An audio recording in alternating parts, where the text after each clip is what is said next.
একটিও কেড়ে না নেন, বলি আমিন। আল্লাহ রাব্বুল আলামিনের পরে বলেন ওয়াজআলনা আল-লাইলা লিবাসা ওয়াজআলনা আন-নাহারা মাআশা, আর রাতকে করেছি আচ্ছাদন, আবরণ, দিনকে রুজি কামাবার জন্য ব্যবস্থা করে দিয়েছি। দিনের বেলা রুজি কামাবেন, দিনের বেলায় ঘুমায় থাকবেন না। বহুত মানুষ আছে সকাল বেলায় ঘুম দিল, 12টা 1টা বাজে গেল। উর্দুতে ছোটবেলায় পড়েছিলাম জিসনে সোয়া উসনে খোয়া, যে ঘুমাইলো সব সর্বনাশ করলো। অসময় ঘুমানো সর্বনাশ হয়ে যাবে সব। এই জন্য আল্লাহ পাক বলেছেন দিনটারে বানাইছি রুজি কামাবার জন্য। রুজি কামাও, রুজি কামানো এটা একটা ইবাদত। রুজি কামানো কি?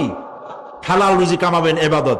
আপনি যে আপনার স্ত্রীকে একটা ব্লাউজ কিনে দেন, কাপড় চোপড়, প্রয়োজনীয় কসমেটিক্স কিনে দেন, আপনি যে বাজার ঘাট করেন, সব হালাল পয়সা যদি হয় সাদকা দেওয়ার মতো সমান সওয়াব হবে। রুজি কামাইতে হবে, এটা আল্লাহ পাকের হুকুম, রুজি কামাও। ফাইদা কুদিয়াতিস সালাত ফান্তাশিরু ফিল আরদ ওয়াবতাগু মিন ফাদলিল্লাহ। সুবহানাল্লাহ বলে। নামাজ যখন শেষ হয়ে গেল, ফাইদা কুদিয়াতিস সালাত, নামাজ যখন শেষ হয়ে গেল, ফান্তাশিরু ফিল আরদ, তখন জমিনে ছড়িয়ে পড়ো আর আমার অনুগ্রহ, রিজক অনুসন্ধান করো। সুবহানাল্লাহ। মসজিদে বসে বসে খালি তাসবিহ টিপতে থাকো না, কাজের সময় কাজ করো। অফিস থেকে বলে আসছে জোহরের নামাজ পড়তে যাই, জোহরের নামাজ পড়িয়ে তারপর নফল পড়া শুরু করছে, এরপরে দোয়া দুরূদ পড়া শুরু করছে। 1 ঘন্টা অফিসের সময় নষ্ট করেছেন। ফরজ নামাজ, সুন্নত নামাজ পড়তে যতটুকু লাগবে এর থেকে বেশি সময় নিলে বেতন হালাল হবে না। আপনি মিথ্যা কথা বলে, মিথ্যা ছুটি নিয়ে দিনের কাজ করতে পারেন না। আপনার রুজি হালাল হইতে হবে। আপনার নফল নামাজ পড়া দরকার, রাত পড়ে আছে, রাতের বেলা গিয়ে জনমের মতো নফল পড়েন, কে নিষেধ করবে? মনে থাকবে কথা। ওয়াজআলনা নাওমাকুম সুবাতা, আর আমি তোমাদের জন্য ঘুমকে করেছি শান্তির বাহন। মানুষের অঙ্গ প্রত্যঙ্গ প্রত্যেকটির কাজ ভিন্ন, প্রকৃতিও ভিন্ন। চোখ দেখে, কান শোনে, জিহ্বা স্বাদ গ্রহণ করে, নাক শোনে, নাক শোখে, মস্তিষ্ক চিন্তা ভাবনা করে। এ হলো প্রকৃতি। আর প্রত্যেকটি অঙ্গ প্রত্যঙ্গের রুচি আলাদা, কর্তব্যের মধ্যে বিরাট বৈষম্য। যেমন চোখ রঙিন এবং সুন্দর জিনিস দেখতে ভালোবাসে, ঠিক কিনা? বলেন ঠিক কিনা? একটা খারাপ জিনিসের দিক চোখ পড়লেই মানুষ তাড়াতাড়ি চোখ ফিরায় নেয়, ঠিক না? চোখ সুন্দর এবং রঙিন জিনিস দেখতে ভালোবাসে। কান সুমধুর সুর শুনতে ভালোবাসে, উৎসাহ বোধ করে। আর হাত নরম এবং মসৃণ জিনিসে স্পর্শ করতে উৎসাহ বোধ করে। নাক আতরের গন্ধ শুঁকতে ভালো লাগে। আর মন নতুন নতুন রঙিন ভাবনা ভাবতে চেষ্টা করে। বাড়ি বানাবো, বিল্ডিং বানাবো, ইন্ডাস্ট্রি করব, ছেলে বিয়ে দেবো, মেয়ে বিয়ে দেবো, অমুক জায়গায় বিরাট লোকের কাছে। ভাবতে ভাবতে ভাবের সাগরে হারিয়ে যায়। আর ভাবনার ভিতরে খেয়ালে যদি কেউ পোলাও পাকায়, বাস্তবে তা হোক আর না হোক, খেয়ালে মনে মনে যদি কেউ পোলাও পাকায়, তাহলে ঘিয়ের দাম যাই হোক না কেন তাতে কিছু আসে যায় না। মানুষ রঙিন রঙিন ভাবনা ভাবতে খুব মজা পায়। তাহলে আমি কি বুঝাইতে চাইলাম? চোখের কাজ, নাকের কাজ, মুখের কাজ, কানের কাজ, মনের কাজ, প্রত্যেকটি অঙ্গ প্রত্যঙ্গে ভিন্ন ভিন্ন কাজ আছে, ভিন্ন ভিন্ন রুচি আছে। প্রিয় ভাই সব, হযরত ওমর ফারুক রাদিয়াল্লাহু তাআলা আনহু, তিনি একবার মসজিদ নববীর মধ্যে দেখলেন ফজরের সময়, জোহরের সময় তিনি দেখলেন ফজরে যাদের দেখলাম এক জায়গায় বসা 5-7টা লোক, জোহরে তো তাদেরই দেখতেছি। আসরের সময় দেখলেন ওইখানে বসা, মাগরিবেও দেখলেন, এশায়ও দেখলেন। এশার নামাজের পর তিনি প্রশ্ন করলেন, তোমরা কারা? বলল যে আমরা হলাম দূরের থেকে আসছি, মসজিদে নববী শ্রেষ্ঠ মসজিদ, এখানে বসে বসে আল্লাহর জিকির আজগার করি। তা আল্লাহর জিকির আজগার করো, নামাজ পড়ো, খাও কি? কাজে কিছু লোক আছে ওরা মেহেরবানি করে রান্না করে আনিয়া আমাদের খাওয়াইয়া যায়। হযরত ওমর ফারুক রাদিয়াল্লাহু তাআলা আনহু বললেন, তাহলে তো তোমার চাইতে, তোমরা যে কয়জন এখানে বসে ইবাদত করো, তোমাদের চাইতে ওই ব্যক্তি অনেক উত্তম যে নিজে রুজি কামাই করে তোমাদের খাওয়ায় যায়। তোমরা তো অলস। শুনে রাখো, নামাজের সময় ছাড়া আগামীকাল এই জায়গায় যদি বসা দেখি, ব্যাস মেরে বের করে দেবো মসজিদ নববী থেকে। ইসলাম কাজের প্রতি উদ্দীপনা দিয়েছে, ইসলাম কাজের ট্রেনিং দিয়েছে। সুবহানাল্লাহ বলে কাজ করো আর খাও। বসে বসে বাপের বোঝা হইও না। আমাদের দেশে বহু পোলাপান আছে বাপের হোটেলে খায় আর মসজিদে গিয়া ঘুমায়। খুব সহজ কাম। কেন এরকম করো বাবাজি? কয় চাকরি পাই না। আচ্ছা চাকরি পাও না, চাকরি তো আমাদের দেশে এক সোনার হরিণ। অথর্ব মন্ত্রীর অথর্ব ভাগ্না চাকরি হয়ে যায়, কিন্তু ফার্স্ট ক্লাস ফার্স্ট হয়েছে এমএতে, চাকরি হয় না। এটা দেশের কপাল, এটা দেশের দুর্ভাগ্য। কিন্তু চাকরি পাও নাই বলে বাপের ঘাড়ের বোঝা হয়ে থাকবা। বউতে তোমার ঘুম দেখা বউ একা একা কানবে, আল্লাহ কোন উল্লুকের সাথে বিয়ে হইল আমার, সারাদিন ঘুমায়। প্রিয় ভাই সব, চাকরি পান নাই তো অসুবিধা কি? আপনি বাসের ড্রাইভার হন, আপনি সিনেমা দাম বেচেন, আপনি জমিন চাষ করেন। জমিন চাষ করা লজ্জা। এই পৃথিবীর প্রথম মানুষ আদম আলাইহিস সালাম জমিন চাষ করেছেন। ইদ্রিস আলাইহিস সালাম দর্জিগিরি করেছেন। দাউদ আলাইহিস সালাম কর্মকার হয়ে লোহা দিয়ে অস্ত্র তৈরি করেছেন। নবী করিম সাল্লাল্লাহু আলাইহি সাল্লাম ব্যবসা করেছেন। কাজী বেকার যুবকদেরকে বলতে চাই, বাপ আর শ্বশুরের বোঝা হয়ে থাকার মতো লজ্জার জিনিস আর কিছুই নাই। বাপের কামাই খাওয়া লেখাপড়া শেখার পর তোমার জন্য জায়েজ নাই। কাজ করো, কাজের অভাব নাই, হালাল কাজ করো, রুজিতে আল্লাহ বরকত দিয়ে দিবেন। আমার দেশের জমিন এত ভালো, বলার আগেই কোন সুবহানাল্লাহ। সারমার লাগে না, যেখানে সেখানে লাঙ্গল শাবলের দরকার নাই। আঙ্গুল দিয়ে মাটি খুঁচিয়া ঘরের কোনায় আঙ্গুল দিয়ে মাটি খুঁচিয়া কদুর বিচি লাগাই দেয়। 3 দিন পরে 2 পাতা, 6 দিন পর লতা, 10 দিন পর ফুল, 2 সপ্তাহের মাথায় কদু। সুবহানাল্লাহ।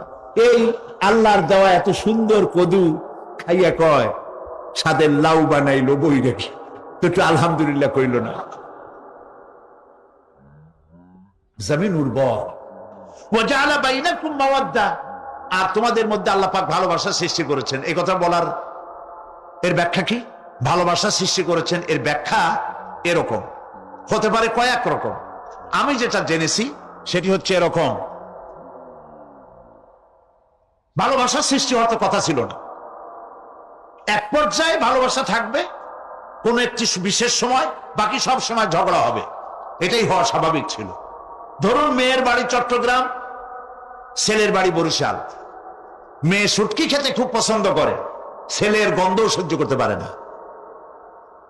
ছেলে বলে খড়ে জাত দে, আর মেয়ে বলে খড়ে জাত দে, আর ছেলে বলে যে কমে যাও। মানে একজন আর একজনের ভাষার সাথে মিল নাই। কথা ঠিক কিনা বলেন? ভাষার সাথে মিল নাই, রুচির সাথে মিল নাই। একজনের টক পছন্দ করে আর একজনের টক সহ্য করতে পারে না, আর একজনের শুটকি খায় আর একজনের শুটকি পছন্দ করে না। কাজে রুচি আর অভ্যাস ইত্যাদি দিয়ে সারাদিন স্বামী স্ত্রীর মধ্যে ঝগড়া হওয়া স্বাভাবিক ছিল, ঠিক না? আল্লাহ পাক বলেন, সেখানে আমি এই স্বামী স্ত্রী যখন হয়ে যায় তখন দুজনের মধ্যে আমি ভালোবাসার সৃষ্টি করে দেই। আর সে ভালোবাসা এমন পর্যায়ে চলে যায়, স্ত্রী তার স্বামীর জন্য জীবন দিতে চায়, স্বামী তার স্ত্রীর জন্য জীবনের সবকিছু উজাড় করে দিতে চায়। ওয়াজআলা বাইনাকুম মাওয়াদ্দা, এরপরে সৃষ্টি করি রাহমান।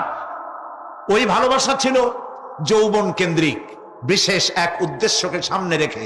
কিন্তু যখন যৌবনে ভাটি লাগলো তখন ওই উদ্দেশ্য আর থাকলো না, তখন আল্লাহ পাক বলেন এই সময় তো দুজনের মধ্যে রাগারাগি খেসাখেসি ইত্যাদি হয়, স্বাভাবিক ছিল, কিন্তু তা হইল না। আমি রহমত দিলাম, করুণা দিলাম, এখন বুড়ারে সারে বাঁচে না, আর বুড়াও বুড়িরই সারা বাঁচে না। তাও আমরা সুবহানাল্লাহ কব না। এইসব কথা শুনিয়া সুবহানাল্লাহ যদি বলানো লাগে কইয়া কইয়া, তাহলে তো বড় সমস্যার কথা। শুনলেন কি আর বুঝলেন না কি? প্রিয় ভাই সব, আমি বুঝতে পারছি আপনারা বলেন ঠিকই, তবে শুনতে শুনতে মোহমুগ্ধ হয়ে বলার সময় পান না। আলহামদুলিল্লাহ, বলি আলহামদুলিল্লাহ। তো আল্লাহ রাব্বুল আলামিন পরস্পরের মধ্যেই ভালোবাসা সৃষ্টি করলেন। এটি আল্লাহ পাকের আয়াত। এটা আল্লাহ পাকের কি বলুন? আয়াত মানে কি? নিদর্শন।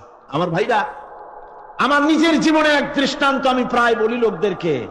ছোটবেলায় মাদ্রাসা থেকে বাড়ি ফিরতেছি, তখন গয়নার নৌকা, লঞ্চ নাই, নৌকা। সেই নৌকা বিরাট লম্বা নৌকা, 4-5 জনে দাঁড় বায়, বড় বড় লম্বা লম্বা দাঁড়, ছিপ নৌকা, খুব লম্বা নৌকা। এই নৌকাগুলি প্যাসেঞ্জার বহন করে। স্টেশন আসতে পরে ঢোল পিঠায়, মানুষ এসে ওঠে। রাতের বেলায় চলতে হয়, রাতেই এগুলো চলতো বেশি, আজকাল এগুলি আর নাই। সেই নৌকার মাঝখানে থাকতো বাঁশ পোতা, 2 দিকে মানুষ শোবে, নৌকার 2 দিকে মাথা দিয়ে, একদিকে পা দিয়ে শোবে। ছাত্র জীবন, শুয়ে আছে এরকম করে, কিন্তু পা লম্বা করা যায় না। পা লম্বা করলে আর একজনের বুকের উপরে গিয়ে ওঠে। এভাবে করে পা কতক্ষণ গোটো করে রাখা যায়? কিছুক্ষণ পর মনের মধ্যে চিন্তা জাগলো যে আল্লাহ, হাঁটুতে তো ব্যথা করতেছে, এই হাঁটুগুলি যদি নাট বল্টুর মতো মোড়ায় মোড়ায় খোলার সিস্টেম করে দিতে, তাহলে তো এখন কষ্ট হতো না। ঠ্যাংডারে মোড়ায়া খুলিয়া তারপরে ব্যাগের মধ্যে ভরিয়া বালিশের কাজে হতো, ঠ্যাংও ব্যথা করতো না। ছাত্র হলে যত চিন্তা মাথার মধ্যে আসে, এইসব চিন্তা, কেলুর মধ্যে একটা মুড়ি পেঁয়াজ হলে ভালো হইতো, এইসব চিন্তা করতেছে। চিন্তা করে করে এক ফাঁকে ঘুম এসে গেল। সকালবেলায় নৌকা যখন ফিরেছে স্টেশনে, ঘুম ভেঙে গেল যাত্রীদের চিৎকারে। একজন বলছে আমার মানি ব্যাগ চুরি হয়েছে, আর একজন বললো আমার হ্যান্ড ব্যাগ গেছে, আর একজন বলছে আমার ব্রিফ কেস গেছে, চোরে নিয়ে গেছে। ওরা তো যার যার হারানো জিনিস নিয়ে ব্যস্ত। আমি তখন তওবা করতেছি যে আল্লাহ, আমার বুদ্ধিমতো যে বুদ্ধি রাত্রে করলাম, এই বুদ্ধিমতো যদি মানুষের হাতে এবং কেনুতে থাকতো নাট বল্টুর মতো করে মুড়ি পেঁয়াজ দেওয়া, আর ওইগুলি যদি থাকতো ব্রিফকেসের মধ্যে, হ্যান্ড ব্যাগের মধ্যে, তাহলে তো সকালবেলায় শুনতাম কেউ বলতো যে আল্লাহ আমার তো ঠ্যাং চুরি হয়ে গেছে, কেউ বলতো আমার তো হাত চুরি হয়ে গেছে। আল্লাহ আল্লাহ আল্লাহ আল্লাহ, আল্লাহু আকবার। আল্লাহ সুবহানাহু ওয়া তাআলা কি সুন্দর করে তৈরি করেছেন। এত হাল তারা মিন ফুতুর, আমার সৃষ্টি নৈপুণ্যতার ভেতরে কোনো ভুল দেখতে পাও? কোনো ভুল পাবে না। আমার সৃষ্টি নৈপুণ্যতার ভেতরে কোনো ভুল নাই। সুবহানাল্লাহি বিহামদিহি, সুবহানাল্লাহি বিহামদিহি। এত সুন্দর করে আল্লাহ সুবহানাহু ওয়া তাআলা মানুষ সৃষ্টি করলেন। খালাকাল ইনসান আল্লামাহুল বায়ান। তিনি মানুষকে কথা বলা শিখিয়েছেন, তিনি মানুষকে সৃষ্টি করেছেন এত সুন্দর করে, চামড়া দিয়ে, সুন্দর করে চোখ দিয়ে, চুল দিয়ে, মুখ দিয়ে, কি সুন্দর করে বানিয়েছেন। সুবহানাল্লাহ। দেখুন, পায়ের তালুর চামড়া একরকম, তলার চামড়া আর এক রকম, বুকের চামড়া একরকম, পিঠের চামড়া আর এক রকম, ঠিক কিনা কর? পায়ের উপরের যে চামড়া, ওই চামড়াটা যদি পায়ের তলায় হতো, 2 দিনও হাঁটা যেত না। প্রতি সপ্তাহে 3 বার করে হাফসুল করা লাগতো। কোন ঠিক কিনা? আল্লাহ সুবহানাহু ওয়া তাআলা যেখানে যেটা দরকার তাই দিয়েছেন। আর ওরা বলে কি, কয় যে আল্লাহ নাই, দেয়ার ইজ নো গড। ছাগল কোথাকার। গ্যাগারিন বলেছেন, ইউরি গ্যাগারিন প্রথম মহাশূন্যচারী, মহাশূন্য পরিভ্রমণ করে এসে বললেন যে মহাশূন্যের লক্ষ লক্ষ মাইল পরিভ্রমণ করে এলাম। মহাশূন্যে হিন্দুরা যাকে ভগবান বলে, খ্রিস্টান যাকে গড বলে, মুসলমানেরা যারা আল্লাহ বলে, এই লক্ষ লক্ষ মাইলের কোন জায়গায় অস্তিত্ব দেখলাম। কিসের আল্লাহ, কিসের গড? নাউযুবিল্লাহি মিন যালিক। কত বড় ছাগল! তুমি দেখ আল্লাহ রে, তুমি তো নিজের শরীরই নিজে দেখো না। আমরা কি আমাদের নিজের শরীরটা দেখি? আয়নার সাহায্য ছাড়া হাতটা কেমন, হিপটা কেমন, ব্যাকটা কেমন, পেছনের উরুটা দেখতে কেমন, আজ পর্যন্ত আয়নার সাহায্য ছাড়া দেখতে পারি নাই। নিজের শরীরটাই দেখতে পারি নাই, আর এই শরীরের স্রষ্টাকে দেখতে চাই। সাহস তো কম না পাগলের। আল্লাহ সুবহানাহু ওয়া তাআলা তিনি মানুষকে সৃষ্টি করেছেন, কত সুন্দর করে তিনি বানিয়েছেন। একবার লক্ষ্য করে দেখো, শুকরিয়া আসবে আল্লাহর দরবারে, মাথা নত হয়ে আসবে। কি সুন্দর করে আল্লাহ পাক বানিয়েছেন। মানুষের শরীরে কিডনি লাগবে দুটি, কিডনি লাগবে একটা। কিডনি কি? কিডনি হচ্ছে আপনার পেশাবকে ছেঁকে বের করে দেয়, একটা দারুণ জিনিস আপনার শরীরের জন্য। কিডনি যদি ইনঅ্যাক্টিভ হয়ে যায়, হাত পায়ে পানি এসে হাত পা ফুলে আপনি মৃত্যুর দিকে এগোতে থাকবেন। এই কিডনি, এই ছাকনি মাত্র একটা হলে চলে, কিন্তু আল্লাহ পাক ছাকনি, এই কিডনি দিয়েছেন দুটো। কটা দিলেন? দুটো। একটা যদি কখনো ডিসঅর্ডার হয়ে যায়, আর একটা দিয়ে যেন আমার বান্দা কাজ চালায় নিতে পারে। সুবহানাল্লাহ বিহামদিহি, সুবহানাল্লাহ। চোখ তো একটা হলেও হয়, কিন্তু আল্লাহ চোখ দিলেন দুটো। কটা দিয়েছেন? দুটো চোখ দিয়েছেন, দুটো কান দিয়েছেন। আমি অবাক হয়ে গিয়েছি যখন আমার ছেলের চিকিৎসা চলতেছিল সিঙ্গাপুর মাউন্ট এলিজাবেথ হসপিটালে। 7টা অপারেশন হয়েছে। আমার ছেলে কারিবুল মত, একেবারে মৃত্যুর দুয়ারে চলে গিয়েছিল। 7টি অপারেশন, 40 ব্যাগ রক্ত লেগেছে। 2.5 ফিট তার ইন্টেস্টাইন কেটে ফেলেছে, 2.5 ফিট খাদ্যনালী কেটে ফেলে দিয়েছে। আমি ডাক্তারকে জিজ্ঞেস করলাম, সার্জনকে, 2.5 ফিট তার খাদ্যনালী তুমি কেটে ফেললে, তা আমার এই ছেলে খেয়ে হজম করবে কি করে? তার খাওয়াটায় প্রবলেম হবে না? ডাক্তার আমাকে যা বলল, শোনা মাত্র আমার চোখে পানি এসে গেল। ডাক্তার বলল, তুমি জানো না, আমি তো মাত্র 2.5 ফিট কেটেছি। তোমার স্রষ্টা, এই পৃথিবীর স্রষ্টা মানুষ যিনি সৃষ্টি করেছেন, প্রত্যেক মানুষের পেটের ভিতরে এই খাদ্যনালীকে রব্বুল আলামিন 22 ফিট লম্বা করেছেন। আমি তো মাত্র 2.5 ফিট কেটেছি। কোন প্রয়োজনে যদি কাটতে কাটতে আরো কাটা হয়, 10 ফিটও কাটা হয়, কষ্ট হবে না। সুবহানাল্লাহ বিহামদিহি। তার শ্বাস নেওয়ার জন্য, প্রশ্বাস নেওয়ার জন্য কি ব্যবস্থা আল্লাহ পাক করেছেন। হার্ট, মানুষের হার্ট বিট হচ্ছে, এটাকে হার্ট বিট যেটা হয়, সংকোচন সম্প্রসারণ। এই যে মানুষ, ডাক্তাররা বলে রোগী হার্ট অ্যাটাক করেছে, হার্ট অ্যাটাক করেছে। হার্ট যে হার্ট অ্যাটাক করলো, অ্যাটাকটা কি? অ্যাটাকটা হচ্ছে সংকোচন সম্প্রসারণ, সংকোচন সম্প্রসারণ, এরকম হচ্ছে। ফাট করে এটা অ্যাটাক করলো, আর যদি ছেড়ে না দেয়, এটাই অ্যাটাক করা, এটাই তার জীবনটা শেষ হয়ে। মুরগির ডিমের ভিতরে মুরগির বাচ্চা, হাঁসের ডিমের ভিতরে হাঁসের বাচ্চা, সে কি করে বোঝে ডিমের কোন অংশ পাতলা? সেই অংশটা সে অপারেশন শুরু করে দেয়। সে কিন্তু সব জায়গায় ঠোকায় না।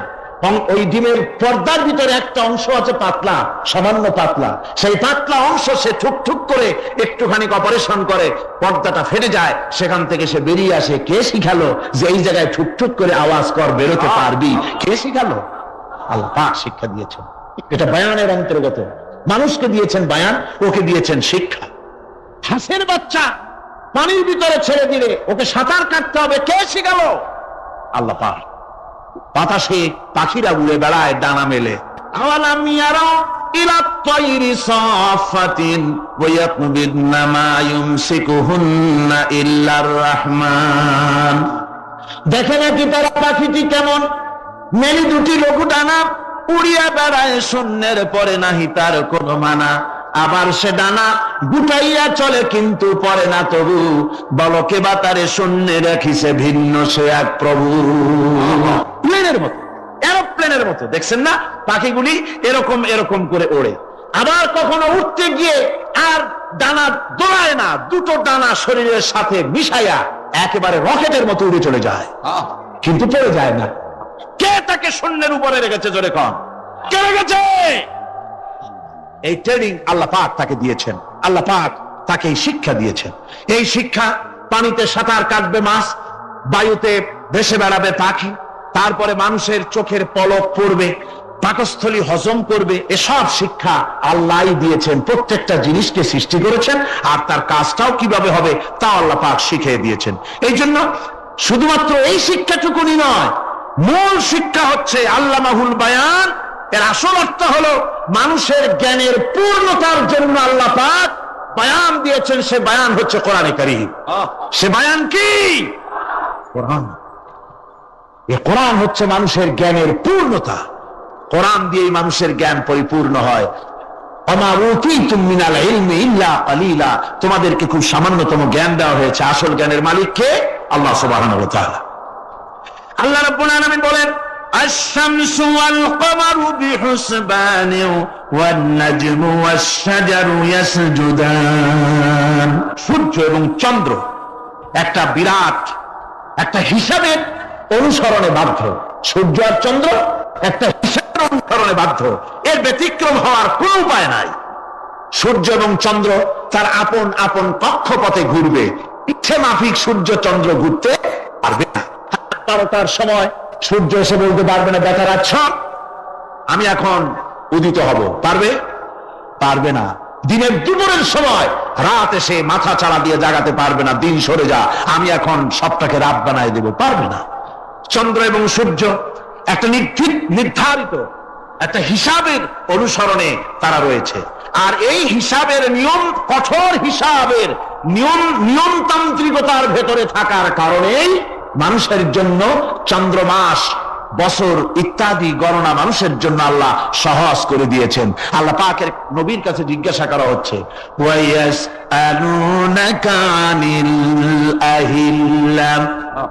নবী, আপনাকে প্রশ্ন করা হয় চাঁদ সম্পর্কে। কাফেররা প্রশ্ন করেছে চাঁদের ক্রমবর্ধমান ক্রমহ্রাস কেন, চাঁদ বাড়ে কেন, কমে কেন, আপনারে জিজ্ঞাসা করা হয়, আপনি জবাবে বলুন কুল হিয়া মাওয়াকিতু লিন্নাস। বলুন এ চাঁদ হচ্ছে মাস, দিন, বছর গণনা করার জন্য, গোটা পৃথিবীবাসীর জন্য আমি একটা স্থায়ী ক্যালেন্ডার আকাশে ঝুলায় রাখছি। যেরকম সুবহানাল্লাহ। বিনা পয়সার ক্যালেন্ডার কে ঝুলায় রাখছেন? আল্লাহ সুবহানাহু ওয়া তাআলা তিনি ঝুলিয়ে রেখেছেন এই ক্যালেন্ডারকে। আর এই চন্দ্র সূর্য নিজের ইচ্ছা মাফিক চলতে পারে না। আল্লাহ পাক কোরআনে কারিমে বলেছেন আফা গায়রা দীনিল্লাহি ইয়াবগুন ওয়া লাহু আসলামা মান ফিস সামাওয়াতি ওয়াল আরদি তাওআন ওয়া কারহা। তোমরা কি আমার দেওয়া জীবন ব্যবস্থা ছেড়ে দিয়ে মানুষের তৈরি করা, অন্যের তৈরি করা মতবাদ গ্রহণ করতে চাও? ওয়ালাহু আসলামা মান ফিস সামাওয়াতি ওয়াল আরদ। অথচ আকাশে যা কিছু আছে, জমিনে যা কিছু আছে, সব আমার কি করছে? আমার হুকুম মেনে, আমার আনুগত্য করে তারা চলছে। আনুগত্যের সামনে মস্তক অবনত করে দিয়েছে। তাই তো আমরা দেখতে পাই তাল গাছে কোনোদিন বেল হয় না। হয়? তাল গাছে বেল হয়? নারকেল গাছে আম হয়? নিম গাছে লিচু হয়? হয় না। আল্লাহর সুন্নতের ভিতরে কোনো পরিবর্তন পাওয়া যাবে না। দেখুন বঙ্গোপসাগরের পানি মিষ্টি না নোনা? সবাই বলুন মিষ্টি না নোনা? বঙ্গোপসাগরের নোনা পানি জোয়ারের টানে এই বঙ্গোপসাগরের নোনা পানিগুলি পদ্মা, মেঘনা, যমুনার ভিতরে প্রবেশ করে মিষ্টি পানির ভিতরে। আবার ভাটির টানে পদ্মা, মেঘনা, যমুনার পানিগুলি, মিষ্টি পানিগুলি নোনা পানির মধ্যে গিয়া ঢোকে। মাঝখানে কোনো পার্টিশন নাই। নোনা পানি মিষ্টি পানির এলাকাকে নোনা বানাতে পারে না, আবার মিষ্টি পানিগুলি গিয়া নোনা পানিগুলিরে মিষ্টি বানাইতে পারে না। কার হুকুম পালন করে? কার হুকুম? النجم والشجر يسجدان والسماء رفعها ووضع الميزان। তারকা, বৃক্ষরাজি সব সেজদায় রত। তারাই সেজদা দেয় কারে? কারে সেজদা দেয়? চাঁদ সেজদা করে কাকে? সূর্য করে কাকে? গাছপালা করে কারে? আল্লাহ পাককে সেজদা করে সবাই। সমস্ত সৃষ্টি জগতের কাজ হলো তিনটা। সৃষ্টি জগতের কাজ কয়টা? তিনটি কাজ। একটা কাজ হচ্ছে সৃষ্টি জগৎ মহান আল্লাহর উদ্দেশ্যে সিজদা করবে, তার হামদ করবে, তার তাসবিহ করবে। তিনটা কাজ, সিজদা করবে, হামদ করবে, তাসবিহ করবে। এই তিনটা কাজ হচ্ছে সৃষ্টি জগতের। গোটা পৃথিবীর সবকিছু আল্লাহ পাককে সিজদা করছে। কোরআনে কারিমে রব্বুল আলামিন বলেন وَلِلَّهِ يَسْجُدُ مَنْ فِي السَّمَاوَاتِ وَالْأَرْضِ طَوْعًا وَكَرْهًا وَظِلَالُهُمْ بِالْغُدُوِّ وَالْآصَالِ। আল্লাহ পাক বলেন আকাশে যা কিছু আছে, জমিনে যা কিছু আছে, সব কিছু আমার সেজদা করে। এমনকি গাছগুলি, গাছও আমার সেজদা করে।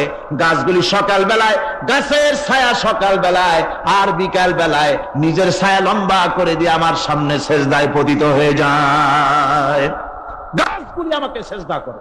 তারকা সমূহ, চন্দ্র সূর্য সব আমাকে সিজদা করে। ওয়ালিল্লাহি ইয়াসজুদু মা ফিস সামাওয়াতি ওয়া মা ফিল আরদ মিন দাব্বাতিন ওয়াল মালাইকাতু ওয়া হুম লা ইস্তাকবিরুন। আকাশ এবং জমিনে যা কিছু আছে আমার সিজদা করে। আমার সিজদা থেকে কেউ অহংকার করে না, অহমিকতা করে না, আমার সিজদা থেকে কেউ ফিরে যায় না, সবাই আমাকে সিজদা করে। সুতরাং ও মানুষ, আমার দরবারে সিজদায় মাথা নত করে দাও। সবগুলি আমার সামনে সিজদা করতেছে। আলাম তারা আন্নাল্লাহা ইয়াসজুদু লাহু মান ফিস সামাওয়াতি ওয়া মান ফিল আরদ والشمس والقمر والنجوم والجبال والشجر والدواب وكثير من الناس। আল্লাহ পাক বলছেন, আকাশ এবং জমিনে যা আছে সব আমাকে সিজদা করছে। চাঁদে, সূর্যতে, গাছপালায়, পাহাড় পর্বতে, সবকিছু, সমস্ত প্রাণী জগৎ পর্যন্ত, চতুষ্পদ জন্তুগুলি পর্যন্ত আমি আল্লাহকে সিজদা করে। সুবহানাল্লাহ। আল্লাহ রাব্বুল আলামিন এবার বলেন, والأرض وضعها للأنام فيها فاكهة والنخل ذات الأكمام। আল্লাহ পাক বলছেন, পৃথিবীকে তিনি সমস্ত সৃষ্টির জন্য এই পৃথিবী বানিয়েছেন। আনাম, আনাম শব্দের অর্থ হচ্ছে জীব, জানদার। যত জানদার আছে সমস্ত জানদারদের জন্য আল্লাহ পাক এই পৃথিবীকে বানিয়েছেন। অর্থাৎ যাদের প্রাণ আছে, প্রাণী সময়ের জন্য আল্লাহ যা সৃষ্টি করেছেন সেটা হলো এই পৃথিবী। এই পৃথিবী ছাড়া অন্য কোথাও কোন প্রাণী বসবাসের উপযোগী করে আল্লাহ তৈরি করেন নাই। এই পৃথিবীটা কি আল্লাহ পাক প্রাণীদেরকে বসবাসের উপযোগী করে তৈরি করেছেন। তারপরে বলছেন, পৃথিবী তো তৈরি করলাম, এরপরে আমি তাদের সমস্ত খাবার দাবারের ব্যবস্থাও করেছি। খেজুরগুলিকে আমি প্যাকেট করে তোমাদের সামনে দিয়েছি, আচ্ছাদন দিয়ে দিয়েছি। খেজুরের কথা এখানে বলা হয়েছে, শুধু খেজুর খেজুর নয়, খেজুর, আঙ্গুর, বেদানা, আপেল, যত খাবার আমাদের সামনে আল্লাহ দিয়েছেন সমস্ত খাবারগুলি প্যাকেট করা। জোরে বলেন, কি করা? প্যাকেট করা। কি মহব্বত করে আল্লাহ দিয়েছেন। কলা বলেন, তাল বলেন, বেল বলেন, সব খাবারগুলিকে আল্লাহ পাক প্যাকেট করে মানুষের সামনে হাজির করেছেন। কারণ ওয়ালাকাদ কাররামনা বানি আদমা, যেহেতু আদম সন্তানকে আমি সম্মানিত করেছি, তাই আদম সন্তানের সামনে, ভদ্র সম্মানিত মেহমানের সামনে যত খাবার দিলাম সব খাবারগুলিকে আমি গুছিয়ে সুন্দর করে সাজিয়ে আমি কভার করে তোমার সামনে পেশ করেছি। ওয়াল হাব্বুজুল আসফি ওয়ার রাইহান, এরপরে দানা দিয়েছি, ভুসি দিয়েছি। দানা হচ্ছে মানুষের খাবার, ভুসি হচ্ছে পশুর খাবার। এই মানুষের খাবার, পশুর খাবার সবকিছু আমি পরিবেশন করেছি। এরপর আল্লাহ বলছেন, ফাবিআইয়ি আলা'i রাব্বিকুমা তুকাযযিবান। আল্লাহ পাক বলছেন, কোন নিয়ামতকে, তোমার প্রভুর কোন নিয়ামতকে অস্বীকার করতে পারো? আল্লাহর কোন নিয়ামতকে অস্বীকার করতে পারবে না। এভাবে হাজারো নিয়ামত দিয়ে আমি তোমাদেরকে সমৃদ্ধ করেছি। সূরা আর রহমান একেবারে শেষ পর্যন্ত আল্লাহর এই সমস্ত নিয়ামত দিয়ে ভরা, নিয়ামতের কথা দিয়ে, রহমতের কথা দিয়ে ভরা। যেরকম সুবহানাল্লাহ বিহামদিহি। এই কোরআন, যে কোরআন আল্লাহ আমাদের শিক্ষা দিলেন, এই কোরআন অনুযায়ী দয়া করে যে কোরআন দিলেন, যাতে অর্থনীতি আছে, সমাজনীতি আছে, রাজনীতি আছে, যাতে মানুষের পারিবারিক জীবন আছে, সবকিছু যে কোরআনে আছে। এই কোরআন দিয়ে রাসূলুল্লাহ একটা সমাজ তৈরি করেছিলেন যেখানে চুরি ছিল না, ডাকাতি ছিল না, জেনাবে বিচার ছিল না। ওরকম একটি সমাজ বাংলাদেশে প্রতিষ্ঠিত হোক, এটা কি আপনারা চান? কারা কারা চান? দেখতে চাই।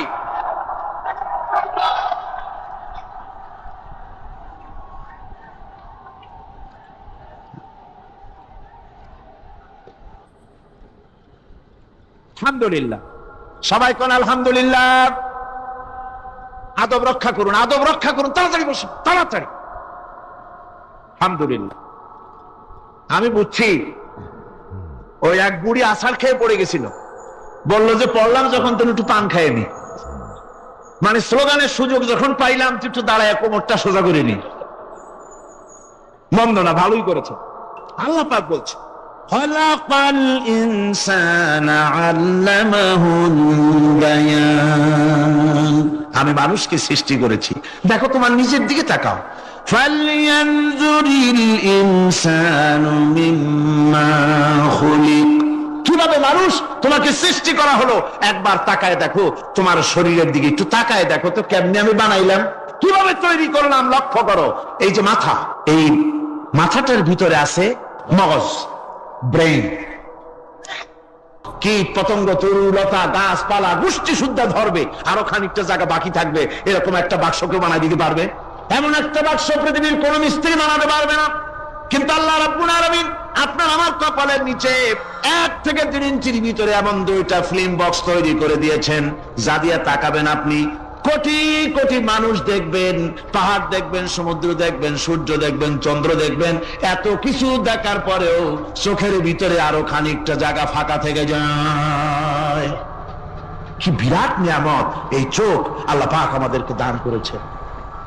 এই চোখকে হেফাজতের জন্য আবার চোখের উপরে সানসেট তুলে দেওয়া আছে, সানসেট ভুরু, আল্লাহ ভুরু লাগায় দিয়েছেন, নিচে একটু হাড় জায়গায় দিয়েছেন, উপরে সানসেট, ভেতরে চোখ, যাতে করে বল এসে লাগলে পরে চোখটা গলে না যায়, আছাড় খেলে পরে চোখটা গলে না যায়, চোখটাকে সেফ সাইডে রেখে দিয়েছেন আল্লাহ পাক সুবহানাহু ওয়া তাআলা।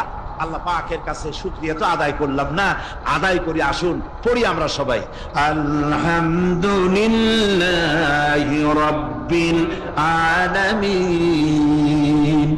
আল্লাহ পাক বলেন, আলাম নাজআল লাহু আইনাইনি ওয়া লিসানাও ওয়া শাফাতাইন। জিহ্বা দিলাম আমি তোমাকে, এই জিহ্বার ভিতরে 3000 আস্বাদন স্তর আছে। বিজ্ঞানীরা বলেছেন একটা জিহ্বার মধ্যে 3000 আস্বাদন স্তর আছে। প্রত্যেকটা স্তরের সাথে মস্তিষ্কের সাথে তার লাগানো আছে। জিহ্বায় সব জিনিসের টেস্ট নেবেন, আর তার অনুভূতি, তার স্বাদটা ওখানে টের পাবে মস্তিষ্কের ভেতরে। এই জিহ্বা আল্লাহ পাক দান করে দিলেন মুখের মধ্যে। সুবহানাল্লাহি ওয়া বিহামদিহি। সব রকমের স্বাদ পান না একরকম, জিলাপির স্বাদ একরকম, রসগোল্লার স্বাদ আর এক রকম, ছানার স্বাদ আর এক রকম, বেলের স্বাদ একরকম, তালের স্বাদ আর এক রকম, মুরগির স্বাদ একরকম, খাসির স্বাদ আর এক রকম, লট্টা ফিশের স্বাদ একরকম, শুটকির স্বাদ আর এক রকম, কোরাল মাছের স্বাদ আর এক রকম, শাকের স্বাদ আর এক রকম। হাজার হাজার খাদ্য দ্রব্যের স্বাদ এক জিহ্বা দিয়ে আল্লাহ রাব্বুল আলামিন নেওয়ার তৌফিক দিলেন। খালাকাল ইনসান, কি সুন্দর করে মানুষ বানালাম। দেখিস না, শুকরিয়া আদায় করিস না, এগুলি দেখবি আর শুকরিয়া আদায় করবি কি সুন্দর করে। আমি আল্লাহ হযরত আবু বকর সিদ্দিক রাদিয়াল্লাহু তাআলা আনহু 40,000 লোকের একটা বিশাল বাহিনী, সাহাবায়ে কেরামদের এক বিশাল বাহিনী পাঠিয়ে দিলেন মুসাইলামা কাযযাবের বিরুদ্ধে লড়াই করার জন্য। এর সিবা সালার ছিলেন হযরত খালিদ বিন ওয়ালিদ। এই জিহাদে যাওয়ার সময় ওয়াহশী রাদিয়াল্লাহু তাআলা আনহু, যিনি হযরত হামজা রাদিয়াল্লাহু তাআলা আনহুর কাতিল ছিলেন, হুজুর সাল্লাল্লাহু আলাইহি ওয়াসাল্লাম ফতহ মক্কার দিনে সকলকে ক্ষমা করে দিয়েছিলেন, কিন্তু 5 জন নারী আর 6 জন পুরুষ সম্পর্কে বলেছিলেন এদেরকে যেখানে পাও সেখানে হত্যা করো। এর মধ্যে ওয়াহশী একজন। ওয়াহশী বুঝতে পেরেছি মুহাম্মদ সাল্লাল্লাহু আলাইহি ওয়াসাল্লাম আল্লাহর রহমত, করুণার নবী, দয়ার নবী, তার কাছে যদি আমি যেতে পারি তাহলে তিনি আমার সম্পর্কে, যদি তার সামনে যেতে পারি তাহলে তার কঠোর মনোভাব আমার প্রতি নরম হয়ে যাবে। এই মনে করে সাহাবায়ে কেরামদের চোখ এড়াইয়া তিনি হুজুরের সামনে গিয়ে হাজির হয়ে গেলেন। হুজুর তাকে দেখি বললেন, তোমার নাম না ওয়াহশী? তিনি বললেন, হ্যাঁ আমার নাম ওয়াহশী। হুজুর বললেন, তুমি আমার চাচাকে শহীদ করেছো। ওয়াহশী বললেন, জাহালাতের কারণে তা করেছি। হুজুর বললেন, কেমনে শহীদ করেছো আমার চাচাকে, আমার একটু শোনাও। ওয়াহশী বলতে লাগলেন, আমি বল্লম দিয়ে হযরতে হামজার শরীরকে এফোড় ওপড় করে দিয়েছি, তারপরে তার বুককে খঞ্জর দিয়ে ফেরে বুকের ভিতর থেকে কলিজাটা বের করে নিয়ে আমি হাতে দিয়ে দিয়েছি হেন্দাই কলেজা চিবিয়ে চিবিয়ে খেয়েছি।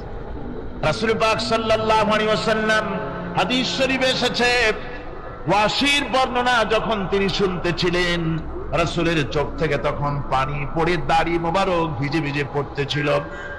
ঘটনা শোনার পর রাসূলুল্লাহ বললেন, ওয়াসি তুমি কি চাও? ওয়াসি বললেন, আমি ইসলাম কবুল করতে চাই। হুজুর তাকে মুসলমান বানালেন। বললেন, তুমি মুসলমান হলে কিন্তু সব সময় তুমি আমার সামনে আসবে না, তার কারণ তোমাকে দেখলে পরে আমার মনের ভিতরে আমার চাচার কথা মনে উঠে যাবে। আমি আমার আব্বাকে পাই নাই, আব্বার স্নেহ যত্ন আমার কিসমতে তেমন হয় নাই। আমার চাচা হামজা আমাকে পিতার মতো করে আমাকে স্নেহ করেছে, তোমাকে দেখলে পরে তার কথা মনে পড়বে, সুতরাং তুমি সবসময় আমার সামনে আসবে না। ওয়াসি সেদিন শপথ নিয়েছিলেন, রব্বুল আলামিন আমি জাহালাতের কারণে যেই বল্লম দিয়ে ইসলামের একজন শ্রেষ্ঠ সন্তানকে আমি শহীদ করে ফেলেছিলাম, আমি বুঝতে পারি নাই, ওই বল্লমটা আমি হেফাজতে রেখে দিয়েছি। তুমি আমার এই দোয়া মঞ্জুর করো, আমি যেন এই বল্লম দিয়ে এই পৃথিবীর নিকৃষ্ট ইসলামের কোন দুশ্মনকে যেন আমি শেষ করে দিতে পারি। আল্লাহ পাক দোয়া তার মঞ্জুর করে নিলেন।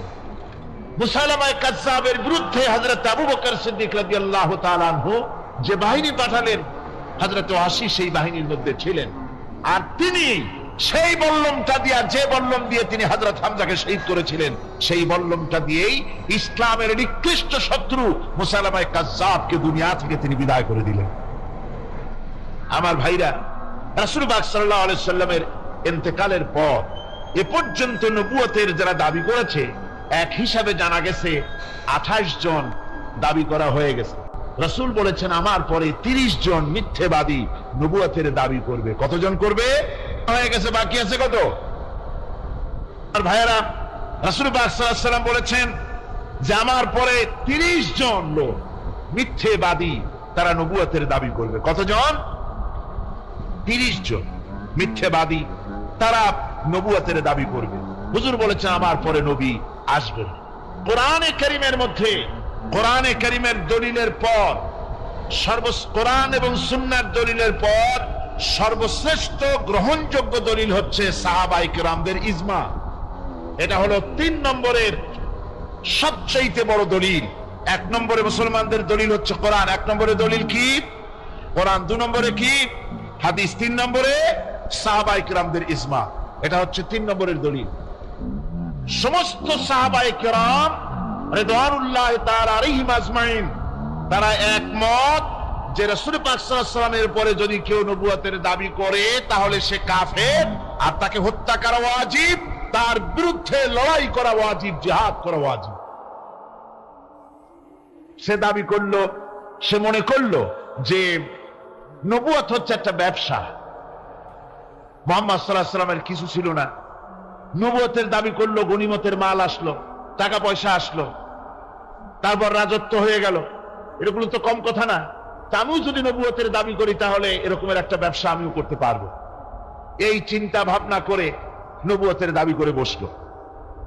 নবুয়তের দাবি করে সে প্রচার করে বেড়াতে লাগলো আমি নবী। তারপর তার উম্মতেরা বলল যে আচ্ছা আপনি তো নবী বুঝলাম, তা মুহাম্মদ সাল্লাল্লাহু আলাইহি ওয়াসাল্লামের উপরে ওহী নাজিল হয়, আপনি তো কোনো নতুন ওহী আমাদের দিতে পারলেন না, কোনো সূরাও এ পর্যন্ত আসলো না। মুসাইলামা কাযযাব বলল, দেখো কেবল না নবী হলাম, একটু সময় দাও ওহী আসা। কিছুদিন পর বলল যে সূরা একটা এসে গেছে। বলে কি? সে সূরা কাউসারের একটা প্যারোডি তৈরি করলো। বলল আমার উপরে একটা নতুন সূরা আসছে, সূরাটি হচ্ছে ইন্না আতাইনাকাল আকাক ফাসাল্লি লিরাব্বিকা ওয়াজাক ইন্না শানিয়াকা হুয়াল আবলাক। এর অর্থ হচ্ছে আমি তোমাকে আকাক পক্ষী দান করেছি। আর আকাক পক্ষী বলা হয় হুতুম পেঁচাকে। ও যে কায়দার নবী, পাখিটাও পাইছে সেই কায়দারই। তারপরে ফাসাল্লি লিরাব্বিকা ওয়াজাক, সুতরাং তোমার প্রভুর উদ্দেশ্যে নামাজ পড়ো আর জোরে সোরে চিৎকার করো। মনে রেখো তোমার দুশ্মন হবে শ্বেত এবং কৃষ্ণ বর্ণে। এর না আছে কোনো গোড়া, না আছে এর মাথা, না আছে এর কোনো অর্থ, না আছে কিছু। এই জাতীয় সূরা দেখিয়া উম্মতেরা বলল কি যে আশ্চর্য কথা, মুহাম্মদ সাল্লাল্লাহু আলাইহি ওয়াসাল্লামের উপরে যে সূরা নাজিল হয়েছে তা পড়তে কত সুন্দর, কত ভাব গম্ভীর, আর এ কি একটা সূরা নাজিল হলো। তারা নিজেরা বলা কওয়া করলো। আর একবার ধরলো মুসাইলামাকে তারা বলল মুহাম্মদ সাল্লাল্লাহু আলাইহি ওয়াসাল্লাম তাকে তার উম্মতেরা তাদের বাগানে নিয়ে যায়, নিলে পরে যে বাগান থেকে তিনি যান গাছে খোরমা না থাকলে খোরমা হয়ে যায়, কোন পানি শূন্য কুয়ার কাছ থেকে গেলে তার বরকতে কুয়ায় পানি চলে আসে। তো আপনি এরকমের কিছু আমাদের দেখান। বললো আমাকেও তোমরা এভাবে নিয়ে যাও। তখন তাকে নিয়ে যাওয়া হলো। দেখলো উম্মতেরা যে এমনই পোড়া কপালে এক নবী তাদের ভাগে পড়ছে, যে বাগান দিয়ে যায় গাছে খোরমা থাকলে খোরমা পড়ে যায়, নষ্ট হয়ে যায়, আর কোন পানিওয়ালা কুয়ার কাছ থেকে হাঁটলে সে কুয়া থেকে পানিও শেষ হয়ে যায়। এরপরে তার সাহস বাড়লো। মুসাইলামা কাজ্জাব রাসূল পাক সাল্লাল্লাহু আলাইহি ওয়াসাল্লামের কাছে এক চিঠি লিখলো।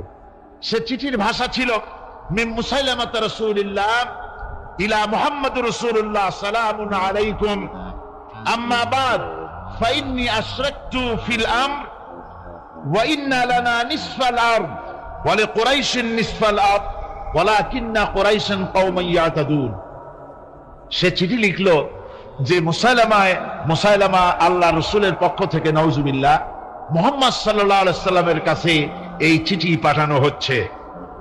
ফাইন্নী কাদ আশরাকতু ফিল আমরি মাক, আমি হচ্ছি আপনার নবুয়তের একজন অংশীদার। এই হিসাবে পৃথিবীর অর্ধেক হচ্ছে আমার আর অর্ধেক হচ্ছে কুরাইশদের। কিন্তু কুরাইশরা বিষয়টা বুঝতে না পেরে আমার সাথে বাড়াবাড়ি করতেছে। হুজুর সাল্লাল্লাহু আলাইহি ওয়াসাল্লাম এই চিঠির জবাব দিলেন। হুজুর লিখলেন বিসমিল্লাহির রহমানির রহিম মিন মুহাম্মাদুর রাসূলুল্লাহ সাল্লাল্লাহু আলাইহি ওয়াসাল্লাম ইলা মুসাইলামাতিল কাজ্জাব আসসালামু আলা মান ইত্তাবাআল হুদা আম্মা বাদ ফাইন্নাল আরদা লিল্লাহি ইউরিসুহা মিন ইবাদিহি ওয়াল আকিবাতু লিল মুত্তাকিন। রাসূল পাক সাল্লাল্লাহু আলাইহি ওয়াসাল্লাম লিখলেন এই চিঠি যাচ্ছে মুহাম্মদ সাল্লাল্লাহু আলাইহি ওয়াসাল্লামের কাছ থেকে মুসাইলামা কাজ্জাবের কাছে। শুনে রাখো, শান্তি বর্ষিত হোক তার প্রতি যিনি হেদায়েত প্রাপ্ত। এই পৃথিবীর উত্তরাধিকারী হচ্ছে কেবলমাত্র আল্লাহ পাকের সেই সব বান্দারা যারা নাকি আল্লাহর গোলাম, আল্লাহর একান্ত আল্লাহর আইন এবং কানুনকে মেনে যারা চলে। আর পরকাল হচ্ছে সেই সমস্ত লোকেদের জন্যই। মুসাইলামা কাজ্জাবের মুয়াজ্জিন যারা, তারাও জানতো, তারাও জানতো যে লোকটা মিথ্যেবাদী। তো কিছু মাল পানি পাওয়া যায়, টাকা পয়সা পাওয়া যায়, সাথে থাকলে কিছু খাওয়াটাও যায়, এই জন্য তার সাথে থাকতো। রাসূলুল্লাহর মুয়াজ্জিন আযান দিতেন, আশহাদু আন্না মুহাম্মাদার রাসূলুল্লাহ, আমি সাক্ষ্য দিচ্ছি মুহাম্মদ সাল্লাল্লাহু আলাইহি ওয়াসাল্লাম আল্লাহর রাসূল। আর মুসাইলামার মুয়াজ্জিন যে ছিল সে আযান দিত আশহাদু আন্না মুসাইলামাতা ইয়াজামু আন্নাহু রাসূলুল্লাহ। ও বলতো, আযান দিত এই কথা বলে যে আমি সাক্ষ্য দিচ্ছি মুসাইলামা মনে করে যে সে আল্লাহর রাসূল। আমার ভাইরা, এরপরে মুসাইলামা কাজ্জাবের বিরুদ্ধে, এই জন্য রাসূলের পরে যদি কেউ নবুয়তের দাবি করে তাহলে তার কাছে নবুয়তের দাবির কোনো প্রমাণও চাওয়া যাইবে না। বিনা প্রমাণে রাসূলের পরে নবুয়তের দাবি যেই করবে সে কি হবে? জোরে বলেন কি হবে?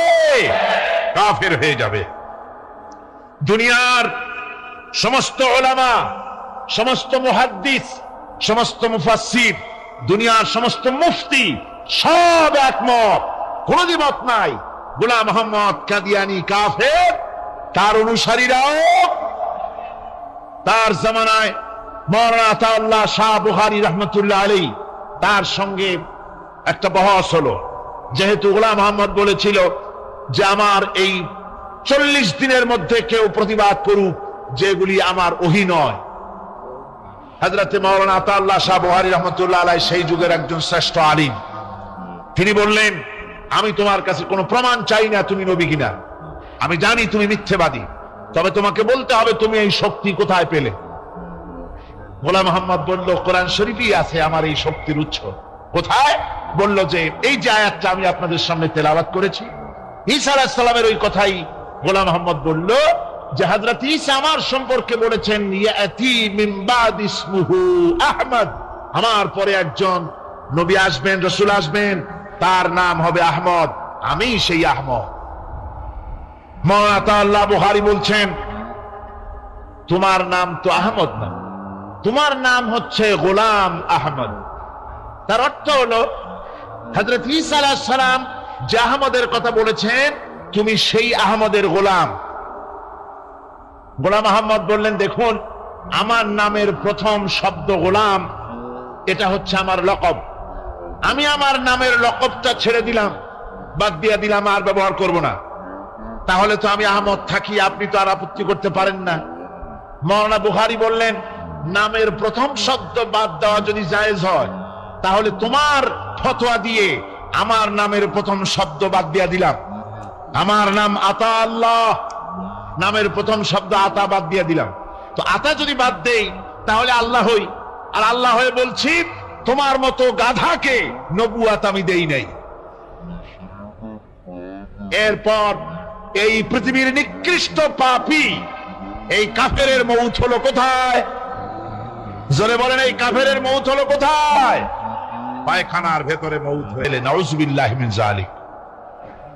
কোরআনে কারীমে রব্বুল আলামিন বলেন, নাসারারা বলছেন, ওয়াকালাতিন নাসারাল মাসীহ ইবনুল্লাহ, মসীহ হচ্ছে আল্লাহর পুত্র। সবাই বলুন নাউযুবিল্লাহ। ওরা একদিকে ঈসা আলাইহিস সালামকে আল্লাহর পুত্র বানালো, আবার অন্যদিকে তারা মসীহকে শুধু আল্লাহর পুত্র নয়, তারা আবার তাদের একটি দল হযরত ঈসা আলাইহিস সালামকে সরাসরি তাকে আল্লাহই বানিয়ে ফেললো। কোরআনে কারীমে রব্বুল আলামিন বলছেন, লাকাদ কাফারাল্লাযীনা ক্বালু ইন্নাল্লাহা হুয়াল মাসীহু ইবনু মারইয়াম وقال المسيح يا بني إسرائيل اعبدوا الله ربي وربكم। হযরত ঈসা আলাইহিস সালাম তিনি ঘোষণা করেছেন, মরিয়ম পুত্র হযরত ঈসা বলেছেন যে আল্লাহ পাক বলছেন যে কাফেররা এই তারাই কুফরি করেছে যারা ঈসা আলাইহিস সালামকে বলেছে আল্লাহ। অথচ ঈসা আলাইহিস সালাম বলেছেন উবুদুল্লাহ রাব্বি ওয়া রাব্বিকুম।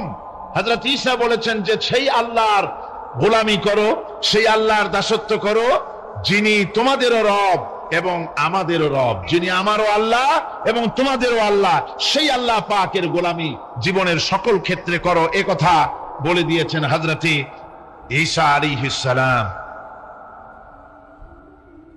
এরপরে হযরত ঈসা এরপরে ঘোষণা করেছেন, ওয়া মুবাশশিরাম বিরাসূলিন ইয়াতি মিন বাদ ইসমুহু আহমদ, এবং আমি সুসংবাদ দাতা সেই রাসূলের যিনি আমার পরে আসবেন, আর তার নাম হবে আহমদ। এই আয়াতটি কোরআনে কারীমের এটি একটি গুরুত্বপূর্ণ আয়াত, এবং এই আয়াত দিয়ে ইসলাম বিরোধীরা নানান ধরনের সন্দেহের সৃষ্টি করেছে এবং বিতর্কের সৃষ্টি করেছে পৃথিবীতে। এই আয়াতে কারিমে, কোরআনে কারিমের এই আয়াতে রাসূল পাক সাল্লাল্লাহু আলাইহি ওয়াসাল্লামকে আহমদ বলা হয়েছে। থাকবে আবার একটা নারী চিরকাল একটা স্বামী নিয়ে পড়ে থাকবে, নতুন কোন বৈচিত্র্যের স্বাদ তাদের কপালে জুটবে না। এটা কেমন কথা? এটা হতে পারে না।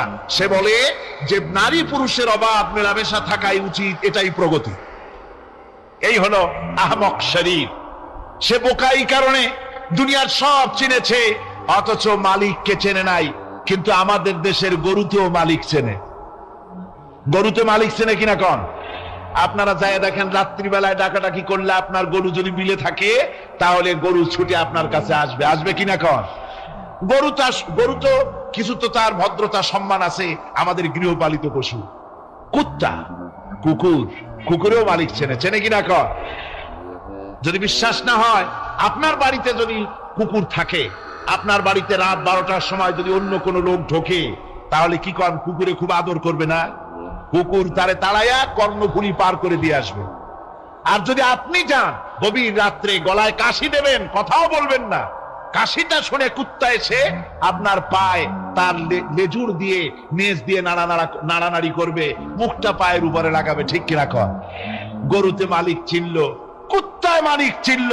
এই আহমক এমনই নিকৃষ্ট, কুত্তা গরুর চাইতে নিকৃষ্ট। আল্লাহ রাব্বুল আলামিনকে চেনে নাই।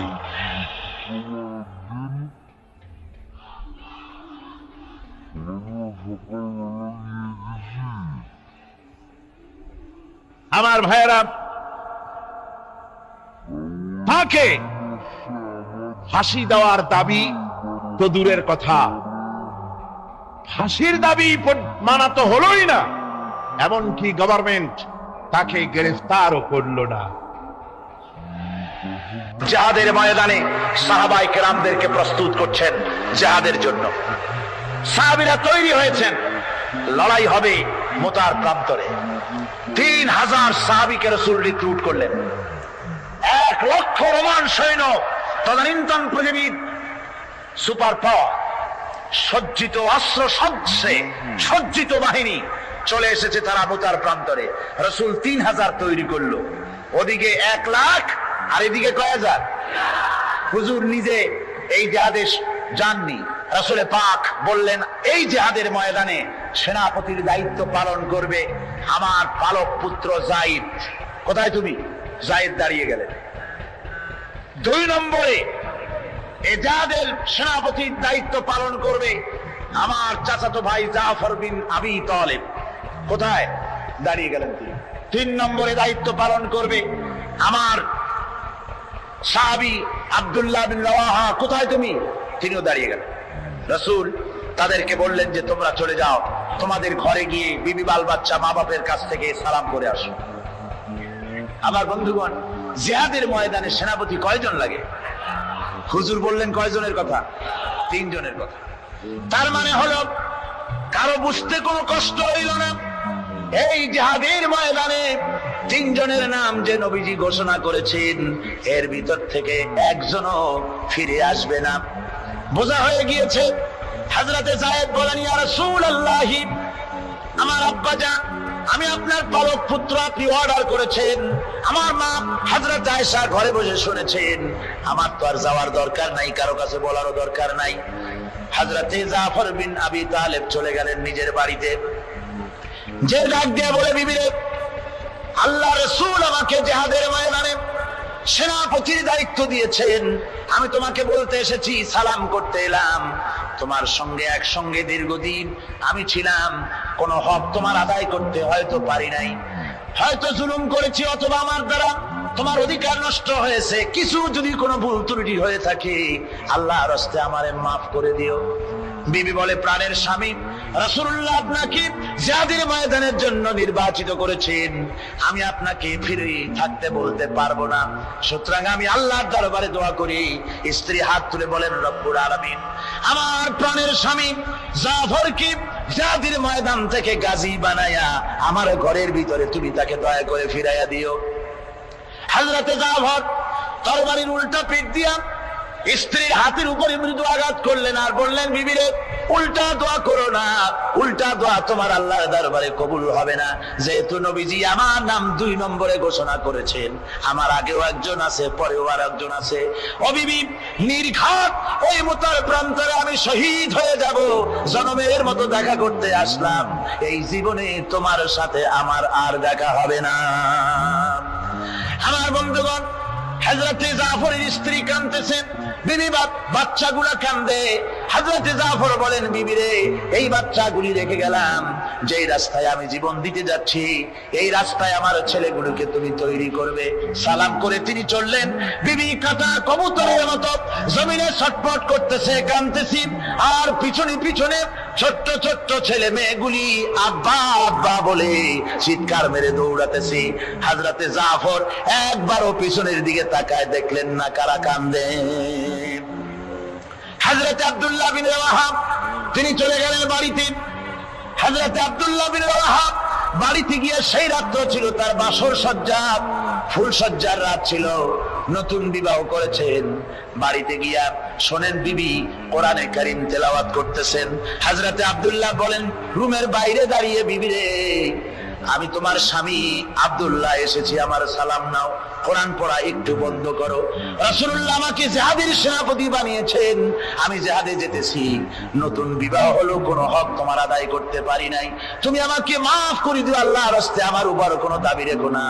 বিবি বলে, প্রাণের স্বামী, কোনদিন আপনাকে দেখি নাই, কোন রকম একটু দেখেছি, আর আমি মদিনার এক সুন্দরী মেয়ে, আপনি আমাকে ভালো করে দেখলেন না। আমার প্রাণের স্বামী, একবার আপনি ঘরে আসেন। স্বামী বলে, ওগো স্ত্রী, ঘরের ভিতরে আমি যাব না। ঘরের ভিতরে গেলে পরে তোমাকে দেখলে আমার মনের ভিতরে প্রেম ডাকবে, তোমার প্রতি আমার ভালোবাসা জন্মাবে, আমি ঘরের ভিতরে ঢুকতে চাই না। স্ত্রী বলে, প্রাণের স্বামী, ঘরের ভিতরে যদি আসেন, আল্লাহর কসম আমি কোনো প্রেম নিবেদন করব না। আমি শুধু প্রাণ ভরে আপনার চেহারাটা একটা বার আমি শুধু দেখে রাখতে চাই, যাতে করে কিয়ামতের দিন লক্ষ কোটি কোটি মানুষের ভেতরে আপনাকে আমি স্বামী বলে যেন চিনে নিতে পারি।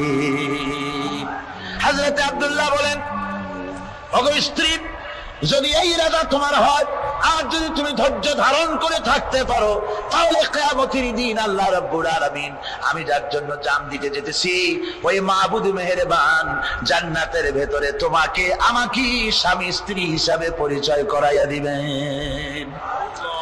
3000 সৈন্য নিয়ে সাহাবায়ে কেরাম আর এই সেনাপতি সব চললেন। মুতার প্রান্তরে লড়াই হলো। এই লড়াইয়ের ময়দানে হযরতে যায়েদ অনেকগুলি কাফির সৈন্যকে জাহান্নামে পাঠিয়ে দিয়ে তিনি নিজেও শহীদ হয়ে গেলেন। এবার জাফর হাতে তরবারি, আর এক হাতে ঝান্ডা নিয়ে এগোচ্ছেন সামনের দিকে। কাফেরেরা হযরত জাফরকে ঘিরে ফেলে দিল। আমার বন্ধুগণ, কাফেরেরা ঘিরে ধরে তরবারি আঘাত করলো জাফরের ডান হাতে। ডান হাত কেটে ঝুলে পড়লো। হযরত জাফর এবার বাম হাতে তরবারি উঁচু করে ধরেছেন। এবার বাম হাতে কোপ দিল ওরা। এই কাটা দুইটা হাত দিয়ে বুকের সাথে হযরত জাফর ইসলামের পতাকাটাকে জড়ায় ধরলেন। পাশের সাহাবীকে ডেকে বলেন, ও রাসূলুল্লাহর সাহাবী শোনো, আল্লাহর নবীকে আমার সালাম বলে দিও, আর শোনায়া দিও, জীবনের শেষ মুহূর্ত পর্যন্ত ইসলামের পতাকা উঁচু করে রেখেছিলাম, মাটিতে পড়তে দেই নাই। আমার মনে হয় আমি এখন শহীদ হয়ে যাব, যেহেতু আমি এখন আমার নাকের ভিতরে আল্লাহর জান্নাতের সুঘ্রাণ পেতেছি। হযরতে জাফর শহীদ হয়ে গেলেন। হযরতে আব্দুল্লাহ বিন রাওয়াহা, হযরতে আবু উবাইদা দুজনে মিলে ছুটলেন ঝান্ডা ধরার জন্য। ওনারা বলেন, এগিয়ে গিয়ে দেখি সামনের পরে দূরে পতাকা উঠতেছে। ভাবলাম আমরা যাওয়ার আগে ইসলামের পতাকা কে ধারণ করলো। কাছে গিয়ে দেখি হযরতে জাফরের ডান হাত কাটা, বাম হাত কাটা, দুইটা পা কাটা, দেহটা একদিকে পড়ে আছে, আর শুধু মাথাটা এক পাশে পড়ে থেকে ইসলামের পতাকা কামড়ায় ধরে উঁচু করে রেখে দিয়েছে। তরবারি উঠায় দিলেন। জুলফিকার বললেন, আলী তুমি যাও, আজকের ময়দানে সেনাপতির দায়িত্ব পালন করো। হযরত আলী তরবারি হাতে নিলেন। ইসলাম আক্রমণকারী যে না, সে কথা বলতে আমি এই কথা নিয়ে আসছি। হযরত আলী গেলেন, যায় মুরাহহাবের সামনে পড়েছেন। মুরাহহাব হলো, হাদিসে এসেছে, মুরাহহাব হচ্ছে কাফেরদের নেতৃত্ব দিচ্ছে। মুরাহহাব বলছে, আলী তোমাকে আমি কিন্তু ভালোবাসি, তুমি আসলে কেন? তোমার প্রতি আমার একটা সফট কর্নার আছে আমার অন্তঃকরণে। তুমি তোমার ছেলে মেয়েকে কি এতিম বানাতে চাও? তোমার বউকে কি বিধবা করতে চাও? আমি তো সেই বীর যে আমার সামনে এসে কেউ কল্লা সাথে নিয়ে যেতে পারে নাই। সুতরাং তুমি যদি ওদেরকে এতিম আর বিধবা করতে না চাও, আমার সামনে থেকে সরে যাও। হযরত আলী বলেন, মুরাহহাব তুমি কাকে ভয় দেখাতেছ? তোমার তরবারি এই সমাজের কিছু কাফেরেরা ভয় করতে পারে, তুমি কি আমারে চেনো নাকি? তুমি কারে ভয় দেখাও? তামাম পৃথিবীর সমস্ত কাফেরদের উপরে আল্লাহ রাব্বুল আলামিন আমাকে বাগ বানায় পাঠিয়েছেন। তরবারি দিয়ে প্রমাণ হবে।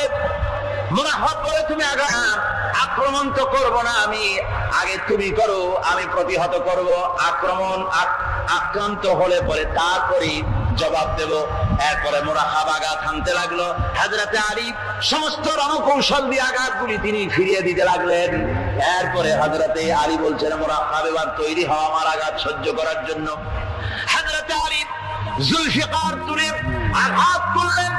এক আঘাতেই দেখা গেল মুরাহহাবের মাথা থেকে শুরু করে শরীর টুকরা হয়ে গিয়া হযরত আলীর তরবারির মুঠা পর্যন্ত মাটির ভিতরে গেড়ে গিয়েছে। খায়বারের দুর্গ দখল হয়ে গেল। পরের দিন আল্লাহর নবী বলেন, আলী শুনতে পেলাম তোমার ঢাল ভেঙে গিয়েছিল, তারপরে তুমি যুদ্ধ করলে কি দিয়ে? হযরত আলী বলেন, হুজুর কামুজ দুর্গের ওই কবাটটা, লোহার কবাটটা বাম হাতে নিয়া আর ডান হাতে তরবারি নিয়ে লড়াই করেছি।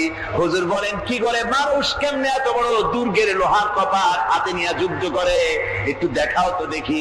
হযরত আলী গতকালকের মতো বাম হাত দিয়া ধরেছেন, নাড়াতে পারেন না। এবার ডান হাত দিয়া ধরেছেন, নাড়াতে পারেন না।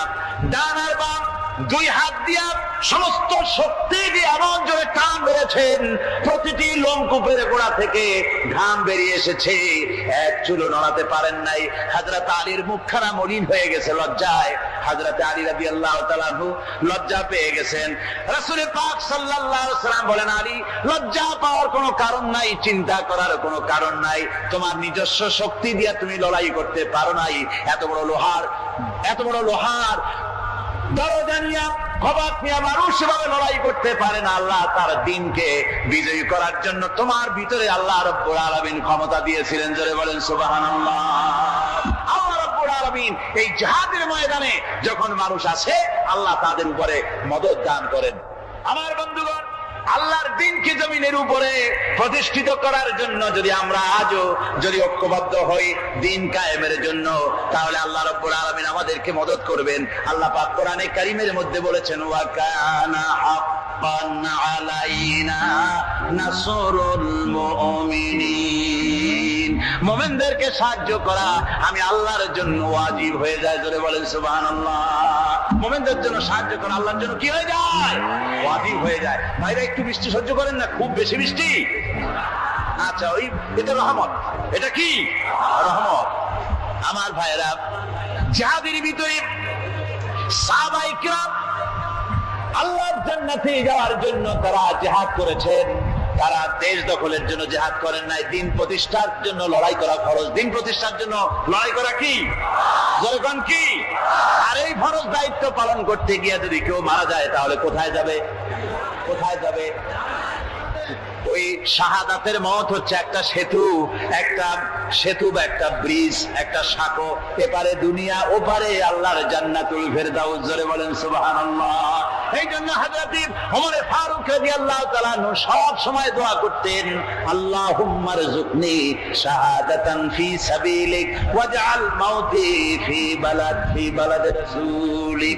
আল্লাহ রাব্বুল আলামিন, আমাকে রাসূলের শহরে মওত দাও, আর আমাকে তোমার দ্বীনের রাস্তায় শাহাদাত মঞ্জুর করো। জোরে বলেন আমিন। এটা আমাদের দোয়া, আমারও দোয়া, আমার সারা জীবনের স্বপ্ন, সারা জীবনের স্বাদ, আল্লাহ যেন শাহাদাতের মওত নসিব করে দেন। জোরে বলেন আমিন। এর থেকে উন্নত মানের মওত আর নাই। ওই প্যারালাইসিস হয়ে বিছানায় পড়ে তড়পায় মরার কোনো দাম নাই। দুনিয়ার বুকে বিড়ালের জিন্দেগি বছর করার 500 বছর বেঁচে থাকার দাম নাই। সিংহের মতো 1 সেকেন্ড বেঁচে থাকার দাম আছে, ঠিক কিনা? আর মওত, প্লীহা, যকৃত, typhoid, paralysis, diabetes, heart attack, kidney পচে যাওয়া, হাবিজাবি মওতের চাইতে আল্লাহর রাস্তায় জিহাদ করে শাহাদাতের মওত সর্বশ্রেষ্ঠ মওত। জোরে বলেন সুবহানাল্লাহ। আমার ভাইরা, রাসূল পাক সাল্লাল্লাহু আলাইহি ওয়াসাল্লাম তিনি মদিনা মুনাওয়ারায় এসে প্রথম যে জিহাদের সম্মুখীন হলেন, ওইটার নাম কি? কোন জিহাদ? বদর। কোন জিহাদ? বদরের জিহাদ। সেই বদরের মাঠে জিহাদের জন্য রাসূল সাহাবীদেরকে তৈরি করতেছেন। তো আপনারা চিন্তা করেন বিষয়টা, জিহাদ করতে হবে। এই বদরে সাহাবীরা জিহাদ করবে কাদের বিরুদ্ধে? নিজের বাপের বিরুদ্ধে। রাসূল পাক খুব চিন্তিত হলেন যে সাহাবীদেরকে কিভাবে উদ্বুদ্ধ করা যায়। হুজুর জিহাদের কথাই বলতেছেন যে এখন বদরে আমাদের টিকে থাকার প্রশ্ন, এইটা মুসলমানদের টিকে থাকার প্রশ্ন। বদরের যুদ্ধ, বদরের এই জিহাদটা। হুজুর যখন এগুলি বলতেছেন, হযরত মিকদাদ রাদিয়াল্লাহু তাআলা আনহু রাসূলের একজন জলিলুল কদর সাহাবী, তিনি দাঁড়িয়ে বলছেন, হে আল্লাহর রাসূল, কেন আপনি চিন্তা করছেন? ইমজি বিনা ইয়া রাসূলুল্লাহ হাইসু মা তাশা। হে আল্লাহর রাসূল, আপনি আমাদেরকে নিয়ে চলুন যেদিকে আপনার খুশি। হাইসু মা আমারাকাল্লাহ, যেদিকে আল্লাহ আপনাকে নির্দেশ করেন সেদিকে আমাদের নিয়ে আপনি সেদিকেই চলুন। ইন্না লা নাকুলু লাকা কামা ক্বালা বানু ইসরাঈল লি মূসা আলাইহিস সালাম, ইযহাব আনতা ওয়া রাব্বুকা ফাকাতিলা ইন্না হাহুনা কায়িদুন। বুখারী শরীফের হাদিস। হযরত মিকদাদ রাদিয়াল্লাহু তাআলা আনহু বলছেন, হে আল্লাহর রাসূল, আপনি আমাদের নিয়ে চলুন, আল্লাহ যেদিকে আপনাকে আমাদের নিয়ে যেতে বলেন সেই দিকে নিয়ে যান। আমরা মুসা আলাইহিস সালামের উম্মতের মতো বলবো না যে হে মুসা আপনি আর আপনার আল্লাহ দুজন গিয়া যুদ্ধ করেন, আমরা এখানে বসে থাকি, এমন কথা আমরা বলবো না। বাল ইযহাব আনতা ওয়া রাব্বুকা ফাকাত মাকুমা মুকাতিলুন, ও নবী বরং আপনি চলুন আমাদের নিয়ে, আপনি এবং আপনার আল্লাহ চলুন জিহাদের ময়দানে, আমরা আপনার সঙ্গে জিহাদ করব, লড়াই করব সেই পর্যন্ত। মাদামাত মিন্না মাদামাত আইনুম মিন্না তাতাররাফ, যতক্ষণ পর্যন্ত আমাদের একটা চক্ষুর পলক পড়ে, যতক্ষণ পর্যন্ত একটা চোখের পাতা নড়ে, ততক্ষণ পর্যন্ত আমরা কাফেরদের বিরুদ্ধে লড়ব। সুবহানাল্লাহ ওয়া বিহামদিহি, যতক্ষণ চোখের পাতা নড়ে ততক্ষণ পর্যন্ত লড়ব, নিয়ে চলুন আমাদেরকে। হুজুর খুব খুশি হলে, আরে রাসূল পাক সাল্লাল্লাহু আলাইহি ওয়াসাল্লাম দারুণ ভাবে খুশি হয়ে গেলেন। হুজুর বললেন, ও সাহাবীরা, তোমাদের মানসিক অবস্থা যখন এই, কুমু বিনা ইলা জান্নাতিন, চলো আমার সাথে বেহেশতের দিকে। সুবহানাল্লাহ, সবাই বলেন সুবহানাল্লাহ। কুমু বিনা ইলা জান্নাতিন আরদুহা কারদিস সামাওয়াতি ওয়াল আরদ, সেই বেহেশতের দিকে চলো যে বেহেশতের বিশালতা প্রশস্ততা এই পৃথিবী এবং আকাশের চাইতে অনেক বড়, সেই বেহেশতের দিকে চলো। ফাকাবা উমাইর বিন হামাম ওয়া কানা ইয়াকুলুত তামার, হযরত উমাইর বিন হামাম এক যুবক, তিনি দাঁড়িয়ে গেলেন। আমার মুসলমান ভাইরা, যুবকদের অবদান কিন্তু ইসলামে সব চাইতে বেশি। জোরে বলেন সুবহানাল্লাহ। কাদের অবদান বেশি? সর্বপ্রথম ইসলাম কবুল করেছে কারা? যুবকরা। হযরত আবু বকর, হযরত ওমর রাদিয়াল্লাহু তাআলা আনহু, তাদের বয়স যুবক বয়স ছিল, যুবক বয়সে তারা ইসলাম কবুল করেছেন। হযরত আলী যুবক ছিলেন, এই জন্য যুবকদের ইবাদতে সওয়াব বেশি। রাসূল পাক বলেছেন কিয়ামতের ময়দানে সাত, যেদিন কোন ছায়া থাকবে না আরশে আজিমের নিচে, সাত শ্রেণীর লোকেরা ছায়া পাবে, তার মধ্যে এক শ্রেণী হচ্ছে ওয়াশাবুন নাশাত ইবাদাতিল্লাহ, ওই যুবকেরা যারা নাকি রাত গুজরান করে, রাত কাটায় আল্লাহর ইবাদতে, রাত জাগে আল্লাহর ইবাদত করে। জোরে বলেন সুবহানাল্লাহ। বুড়োদের 100 বার আল্লাহ বলা আর এক যুবকের একবার আল্লাহ বলা, বৃদ্ধের সারা সপ্তাহ তাহাজ্জুদ পড়া আর যুবকের এক রাতের তাহাজ্জুদ পড়া মনে হয় তার থেকেও বেশি। কোন সুবহানাল্লাহ। তাই বলে বৃদ্ধ যারা, তারা কিন্তু হতাশ হবেন না, ওই যৌবন কাল আপনিও বেরিয়ে এসেছেন, ঠিক না?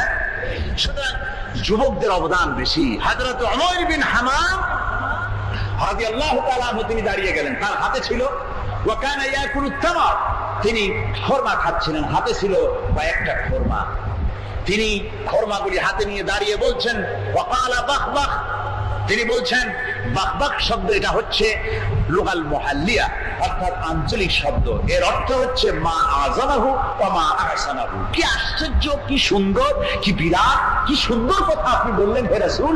জান্নাতুন আরদুহা কারদিস সামাওয়াতি ওয়াল আরদ, এমন দেশ তো পাওয়া যাবে জিহাদ করলে যে বেহেশতের বিশালতা প্রশস্ততা এই বিশাল আকাশের চাইতে, জমিনের চাইতে বেশি। ওয়াল্লাহি লাউ কুনতু হাইয়ান হাত্তা আতুলাহুন্না, আমি যদি, ওয়াল্লাহি আল্লাহর কসম, আমি যদি এই খরমাগুলো যদি খাইতে থাকি, ইন্নাহা লা হায়াতুন তাবিলা, তাহলে তো এটা অনেক লম্বা হায়াত লাগবে, এই খরমাগুলি খাইতে অনেক সময় লাগবে, বেহেশতে যাইতে দেরি হয়ে যাবে। সুতরাং এই খরমা তো আর খাওয়া যাবে না, ফারাবিহিন না, হাতের খরমাগুলি সব ফেলে দিয়ে জিহাদের ময়দানে লাফায় পড়লেন।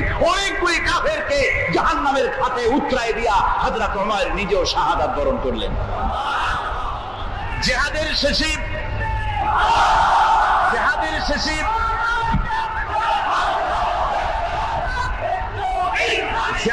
শেষে শহাদায়ে বদরের সমস্ত শহীদদের লাশ এক জায়গায় এনে সাহাবীরা বললেন, হে আল্লাহর রাসূল, আপনি যখন জান্নাতের বর্ণনা দিতেছিলেন তখন যে যুবকটা খরমা খেতেছিল আর জান্নাতের আশায় হাতের খরমা ফেলে দিয়েছিল, যে খরমাগুলি খাইতে গেলে তো সময় লাগবে অনেক, বেহেশতে যেতে দেরি হয়ে যাবে, এই কথা মনে করে হাতের খরমা ফিকে ফেলে জিহাদের ময়দানে এসে শাহাদাত বরণ, যে যুবকটি জিহাদ করেছিল তার লাশে সেও শাহাদাত বরণ করেছে। রাসূল পাক হযরত ওমরের চেহারার দিকে লক্ষ্য করে তার দিকে অঙ্গুলি সংকেত করে হুজুর বলছেন, ইন্নাকা মিন আহলিহা, ওমর, যে বেহেশতের জন্য তুমি খরমা খাওয়ার ধৈর্য ধরতে পারো নাই, আমি নবী সাক্ষী দিচ্ছি তুমি সেই জান্নাতের অধিবাসী। আমার ভাইরা, ওই জান্নাতে যাওয়ার জন্য, আল্লাহ দ্বীনকে প্রতিষ্ঠার জন্য আমাদেরকে ঐক্যবদ্ধ হতে হবে।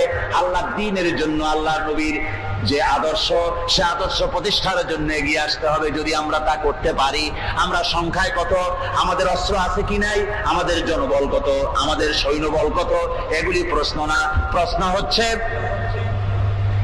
ولا تهنوا ولا تحزنوا وأنتم الأعلون إن كنتم مؤمنين। কোনো ভয় নাই, কোনো চিন্তা নাই, যদি তোমরা মুমিন হও আমি আল্লাহ তোমাদেরকে বিজয়ী করবো। জোরে বলেন সুবহানাল্লাহ। মুসলমানেরা তো সেই জাতি, যাদের ময়দানে যখন মুসলমানদেরকে সাহায্য দরকার হয়েছে, আল্লাহ রাব্বুল আলামিন আকাশ থেকে ফেরেশতা নাজিল করেছে কিনা কোন? একজন মাঠে মাঠে ঘুরছে, আর এক পাগল এসে জিজ্ঞেস করছে, ঘুরছো কেন? ঘুরবো না, আগামীকাল কোরবানির দিন, গরু তালাশ করতেছি, গরু পাচ্ছি না, বাজারে টাজারে ঘুরলাম, আবার আর এক বাজারে যাচ্ছি। বাজারে বাজারে গরু কেন? মাঠে কত গরু আছে, একটা ধরে জবাই দিলেই তো হয়।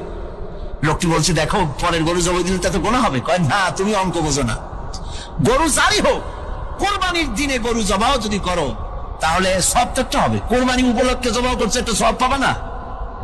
তো কোরবানির জন্য একটা সওয়াব হবে, আর চুরির জন্য অবশ্যই একটা পাপ হবে। কোরবানি যখন দিবা, তো কোরবানির সওয়াব আর চুরির পাপ ভগ্নাংশের মতো কাটাকাটি হয়ে যাবে, গোশত খাবা ফাও। তো মানুষের অবস্থা তো তাই হয়েছে। মানুষের অবস্থা হয়েছে, সর্বরতে সারা রাত জাগবো, কান্দাকাটি করবো, ফাও ফাও গুনাহ মাফ হয়ে যাবে, আর গোশত রুটি তো আসি, যদ্দূর পারলাম খাইলাম। পরের দিন দু ফুর্তি, নো চিন্তা। নাউযুবিল্লাহি মিন যালিক। এই কান্দারও দাম নাই। কাজ করার নামই হচ্ছে ইবাদত। ইয়াকা নাবুদু ওয়া ইয়াকা নাস্তাইন। পড়েন সবাই, ইয়াকা নাবুদু ওয়া ইয়াকা নাস্তাইন। আল্লাহ তাআলা একমাত্র তোমার গোলামি করি, তোমারই আনুগত্য করি, তুমি ছাড়া কারো গোলামি করি না, তুমি ছাড়া কারো গোলামি করি না। এখন দোকানদার নামাজের মধ্যে পড়লো ইয়াকা নাবুদু। ইয়াকা নাবুদু, নাবুদু শব্দটা হচ্ছে মোজারের সিগারেটা। এর মধ্যে দুইটা কাল পাওয়া যায়, বর্তমান আর ভবিষ্যৎ, দুটি কাল পাওয়া যায়। নাবুদু, নাবুদু এই শব্দ দিয়ে বোঝানো হচ্ছে কি, আল্লাহ পাক এই নামাজের ভিতরে যেমন তোমার হুকুম পালন করে নামাজ আদায় করছি, যেমন নামাজের ভিতরে কিছু খাওয়া যায় না, বাইরে খাওয়া যায় ছিল, নামাজ পড়ছি বলে খানাটা আমার জন্য হারাম হয়ে গেছে। কথা বলা জায়েজ ছিল, নামাজের ভিতরে কথা বলা হারাম করে দিলাম। এদিক ওদিক তাকানো জায়েজ ছিল, নামাজের ভিতরে এদিক ওদিক তাকানো বন্ধ করে দিলাম। তার মানে আমার জন্য চিরস্থায়ী, সব সময়ের জন্য আমার জন্য হালাল করে দেওয়া জিনিসগুলি এই নামাজের ভিতরে অল্প সময়ের জন্য হারাম করে প্রমাণ করে দিলাম। মাবুদ গো, এই নামাজের পরে চিরস্থায়ী হারামগুলি এইভাবে আমার জন্য হারাম করে নেব। নামাজটা পড়ছি যেভাবে করে, নামাজের বাইরে জীবন চালাবো সেইভাবে করে। সেজদা দিলেই তো সওয়াব হয়। সেজদা দিলে কি হয়? সওয়াব হয়। যদি কেউ 5-6টা সেজদা দিয়ে দেয় এক রাকাতের মধ্যে, তো কি হবে? যদি কেউ নামাজ পড়লে তো সওয়াব হয়। ফজরের নামাজ যদি 7 রাকাত পড়ে তো কি হবে? মাগরিবের নামাজ যদি 2 রাকাত পড়ে অথবা 4 রাকাত পড়ে তো কি হবে? ইচ্ছে করে যদি এভাবে করে, ভুল করবে নয়, ইচ্ছে করে যদি করে, তাহলে আল্লাহর আইনের সঙ্গে বিরোধিতা করছে বলে সে বিদ্রোহী হিসাবে প্রমাণিত হবে। সুতরাং কথা হচ্ছে, নামাজের ভিতরে আল্লাহ পাক ইয়াকা নাবুদু, এই নামাজের ভিতরে তোমার হুকুম মেনে যেভাবে নামাজ আদায় করি, নামাজের বাইরের জীবনটাও তোমার হুকুম মেনে পালন করব। এটাই হচ্ছে ইবাদতের মূল থিম, মূল আইডিয়া, মূল ফিলোসফি। নামাজ ইবাদত করতে হবে জীবনের সব ক্ষেত্রে। নামাজের ভিতরে বললাম ইয়াকা নাবুদু। দোকানদার, এই লোকটা কি? দোকানদার, ঘি বিক্রি করবে, ঘি আনছে দোকান। তারপরে নামাজ পড়তে দাঁড়িয়েছে, দোকানের পিছনে ছোট্ট ঘর আছে, নামাজ পড়তে দাঁড়িয়েছে। শুরু করে দিল আল্লাহু আকবার, আলহামদুলিল্লাহি রাব্বিল আলামিন, আর রহমানির রহিম, মালিকি ইয়াউমিদ্দিন, ইয়াকা নাবুদু ওয়া ইয়াকা। তাড়াতাড়ি পড়তে হবে যেহেতু খরিদ্দার আসতেছে। খরিদ্দার 2-4 জন ভিড় জমা এসে নামাজ ছেড়ে দিয়েছে। কর্মচারীকে ডাকছে, পেরেশন ভিতরে আসলো। আমি তো কেবল খাঁটি ঘি নিয়ে আসছি, ওর মধ্যে তো ভেজাল দিই নাই। তাড়াতাড়ি করে ওর মধ্যে যা দিয়ে ভেজাল দিতে হয় ভেজাল দিয়ে ঠিক মতো দিয়া তারপরে বিক্রি করবি। 100 টাকা কেজি 250 টাকা করে বিক্রি করবি। আল্লাহ আকবার, রহমান রহিম, মালিক ইয়াউমিদ্দিন, ইয়াকা না'বুদু ওয়া ইয়্যাকা নাস্তাঈন। এটা নামাজ হইল কর? এই নামাজের আল্লাহর কোনো দরকার আছে? কোনো দরকার নাই। ইবাদত তো হবে নামাজ যার হুকুমে, ব্যবসা তার হুকুমে।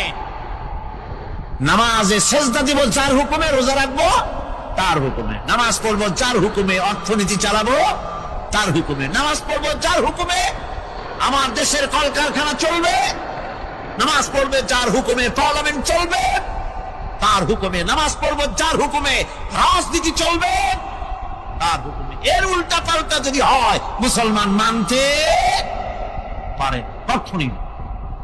সুতরাং মুসলমানকে আনুগত্যের মস্তককে অবনত করে দিতে হবে আল্লাহ পাকের সামনে।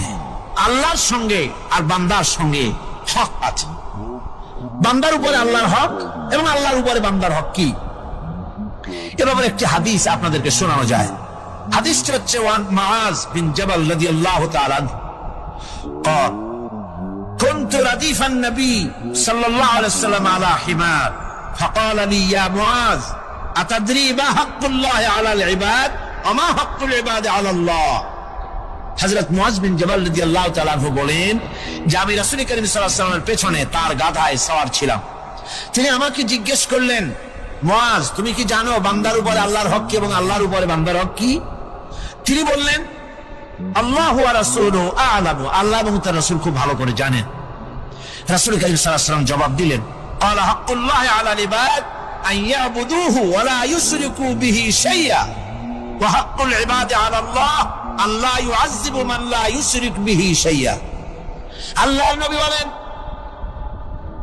বান্দার উপরে আল্লাহর উপরে বান্দার হক হতেছে, আল্লাহর উপরে বান্দার হক হতেছে বান্দা আল্লাহ পাকের ইবাদত করবে, আল্লাহর গোলামি করবে, আল্লাহর আনুগত্য করবে, দাসত্ব করবে। সেই আনুগত্য, ইবাদত আর গোলামির ভিতরে কাউকে শরীক স্থাপন করবে না। বান্দার উপরে আল্লাহর হক হতেছে যেই বান্দা আল্লাহ পাকের ইবাদত করবে, গোলামি করবে, আর কোন শিরক করবে না, কিয়ামতের দিন ওই বান্দা সম্পর্কে আল্লাহর হক হবে বান্দাকে জাহান্নামের আগুন আল্লাহ পাক হারাম করে দিয়ে তার জান্নাত দিয়ে দিবেন। এটাই হলো বান্দার উপর আল্লাহ পাকের হক। সুতরাং ইবাদত হবে সলিড কার জন্য? আল্লাহ পাকের জন্য। জোরে বলেন কার জন্য? একমাত্র, কেবলমাত্র, শুধুমাত্র আল্লাহ পাকের জন্য গোলামি হবে। সেই গোলামির কথাটাই আমরা কোরআনে কারীমের মধ্যে সূরা ফাতিহায় প্রত্যেক দিন প্রতি রাকাতে আমরা পড়ি, ইয়্যাকা না'বুদু ওয়া ইয়্যাকা নাস্তাঈন। আয় আল্লাহ তাআলা, কেবলমাত্র তোমার ইবাদত করি, কেবলমাত্র তোমারই দাসত্ব করি, আর কারো আনুগত্য দাসত্ব করি না। এই গোলামি, এই দাসত্ব আল্লাহ পাক আমাদেরকে করার তৌফিক দান করুন। আমরা বলি আমিন।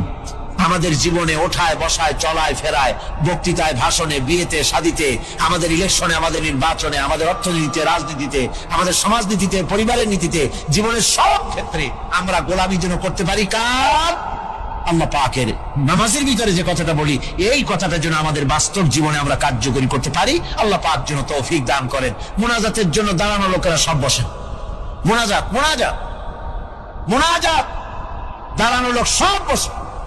আর একটু জোরে সরে জিকির করেন, লা ইলাহা ইল্লাল্লাহ, লা ইলাহা ইল্লাল্লাহ, কয়জন? লা ইলাহা ইল্লাল্লাহ, লা ইলাহা